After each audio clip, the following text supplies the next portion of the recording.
F by N Z, तो C A की value F by N Z हो जाएगा। तो T1 मैक्स T1 मैक्स कैसे ला दिए, पहले देखिए ए सी क्या है, F by N Z, A C क्या है F by N Z into sine beta. तो ए सी क्या है F by N Z into sine beta, किसके बराबर है, ए बी के बराबर है। तो ए बी हमने T1 मैक्स कह दिया, क्यों, क्योंकि ए बी को ही तो आप बोल रहे हैं maximum uncut thickness, maximum uncut thickness T1 max. A B को हम पहले कह चुके हैं मैक्सिमम अनकट थिकनेस, इसलिए यहाँ पे हम लिख देंगे कि A B is equal to A C sine beta और T1 max is equal to F by N Z into sine beta.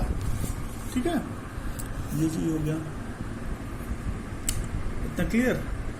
अब इसमें सभी टर्म कौन कौन है, इसमें देखिए T1 मैक्स मतलब मैक्सिमम अनकट थिकनेस, एफ क्या है फीड वेलोसिटी, बीटा क्या है, बीटा आपका angle included by the contact arc at the cutter centre O, मतलब इस एंगल की बात कर रहे हैं।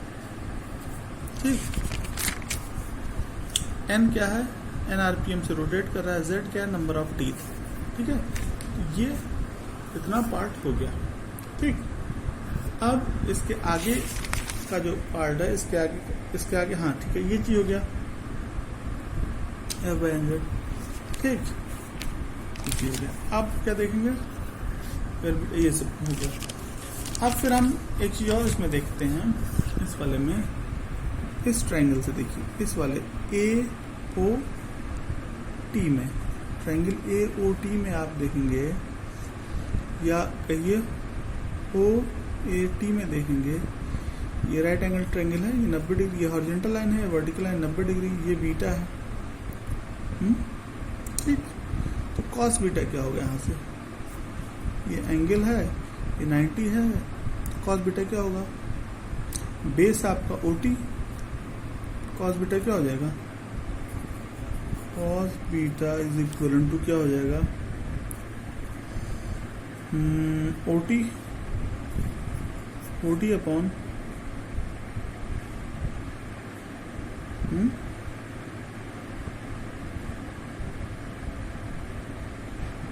हाइपोटेन्यूस ओ ए क्या है आपका, ये कांटेक्ट बनाते बनाते यहाँ से खत्म होगा, इसका मतलब ये पूरी जो डिस्टेंस है ये इसके रेडियस के बराबर होगा, इसका मतलब ओ ए जो होगा वो उसके d/2 के बराबर होगा, कैपिटल D/2 के बराबर होगा। ठीक है, ओ टी अपॉन ओ ए, ओ टी बेसिकली क्या है, पूरा यहाँ से लेके यहाँ तक की दूरी d/2 है, और टी एस क्या है, स्मॉल डी है। तो जो आपको मिलेगा वो मिलेगा इज इक्वल टू हो जाएगा। अब यहाँ पे हम बहुत ज़्यादा पेन नहीं चलाना चाह रहे थे, ओ टी क्या होगा d/2 minus small D upon d/2, ये चीज़ आएगी। इसमें बनाया गया, दिखाने का प्रयास किया है। तो कॉस बीटा क्या हो जाएगा, ओ टी अपॉन ए बराबर d/2 minus D. O T क्या है, ओ टी आपका है, ओ टी कितना है, पूरा d/2 है, इसमें से स्मॉल डी घटा देंगे, d/2 minus small D. O A क्या है, d/2 है, ओ ए क्या है, d/2 है। ठीक है, ये मिल गया। तो उसके बाद कॉस बीटा ये हो गया। ठीक है, उसको काटे पिटेंगे तो देखेंगे 1 माइनस 2d अपॉन डी, ये 2d अपॉन डी, ये कॉस बीटा की वैल्यू आपको मिल जाएगी यहाँ से। ठीक है, तो साइन बीटा बराबर क्या होता है, साइन बीटा होता है √ 1 माइनस का स्क्वायर बीटा, या इसको कह सकते हैं साइन स्क्वायर बीटा प्लस का स्क्वायर बीटा इक्वल टू 1, वहीं से निकाला गया। ठीक है, तो साइन बीटा ये हो गया। तो अब कॉस बीटा की वैल्यू यहाँ से उठा के इसमें पुट कर देंगे, तो इसकी लगभग जो वैल्यू होगी वो 2 √ small D upon capital D होगी।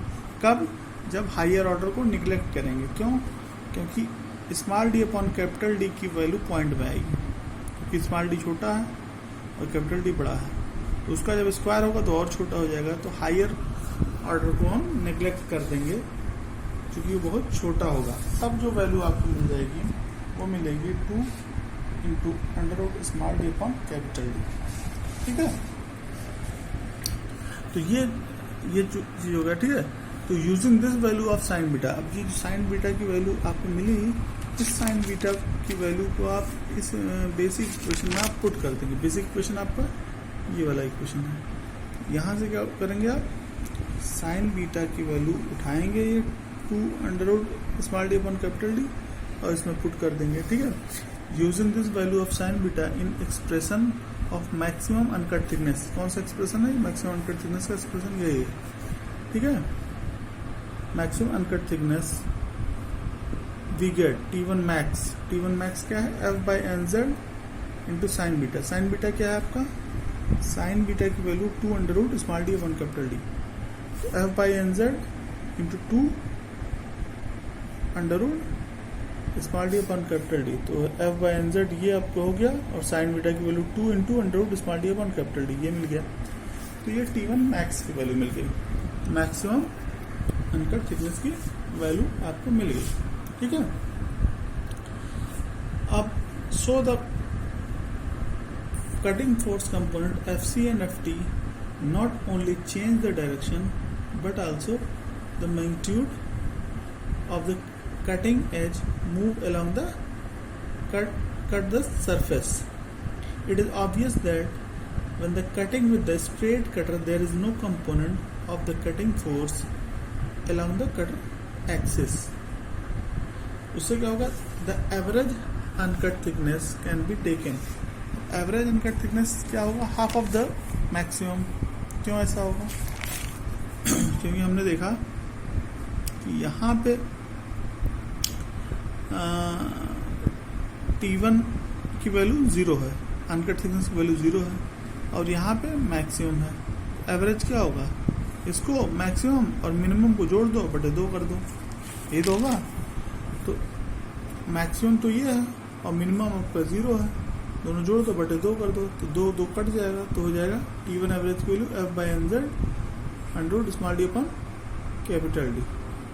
ठीक है, तो T1 एवरेज की वैल्यू हम ऐसे फाइंड आउट कर लेंगे। ठीक, अब बाकी इसमें ये चीज़ हो गया, बाकी चीज़ें को हम नेक्स्ट वीडियो में बात करेंगे। इसमें बस इतना ही था कि T1 मैक्स की वैल्यू फाइंड आउट करना था, मैक्सिमम अनकट थिकनेस की वैल्यू फाइंड आउट करनी थी एग्जाम पॉइंट ऑफ व्यू से इसमें, और एवरेज अनकट थिकनेस की वैल्यू फाइंड आउट करनी थी। ठीक है, एवरेज अनकट थिकनेस की वैल्यू क्या होगी और मैक्सिमम अनकट थिकनेस की वैल्यू क्या होगी, हम इस तरीके से फाइंड आउट कर सकते हैं। इसमें कुछ नहीं है, इसमें बेसिकली आपको ध्यान ये देना है कि ये फीड पर टूथ कैसे निकालेंगे, उसके बाद हम जो सिंप्लीफाई करते हैं वो उससे हम फाइंड आउट कर ले जाएंगे। ठीक है, नेक्स्ट अब बाकी नेक्स्ट वीडियो में लोग डिस्कस करेंगे आगे की चीज़ें। Okay, thank you.